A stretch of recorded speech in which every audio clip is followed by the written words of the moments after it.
And welcome back to Primetime News. A special welcome also to our viewers on TVJ International in the Cayman Islands and online at onespotmedia.com. Up first this evening, the tension between the Jamaica Teachers Association and the Minister of Education reached fever pitch on the last day of the JTA's annual conference on Wednesday. The minister, Dr. Dana Morris-Dixon, was forced to withdraw a remark likening the President Mark Malava's address to delegates on Monday to a theatrical performance.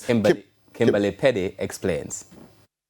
What began as a compelling presentation from Education Minister Dana Morris-Dixon turned sour after she made this criticism about the JTA president's speech, which he delivered on Monday night. I understand where President Malava was going on Monday night.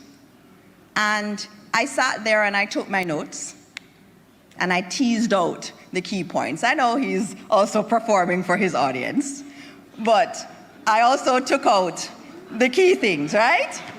And he did very well. The delegates took issue with her comment that the president was performing for his audience and they did not hold back.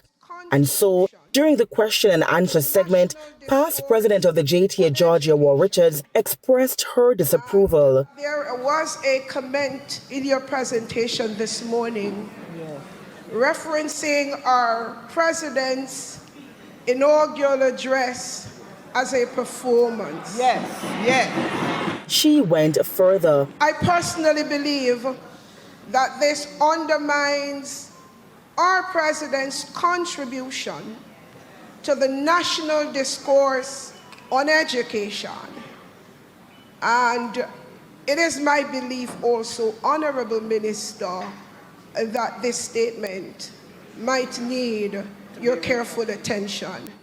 The minister then responded. And in terms of President Malava's speech, and I did tell him, and I said it very publicly, that I felt that he did a lot of research for his presentation, and I did commend him on his presentation, and that remains my focus. I commend him for that research. He didn't even get to go through all of his speech because he put a lot of work into it, and you saw the data that was coming out. It was very rich with data. Now, and I will leave it at that. I think you did a good job, President.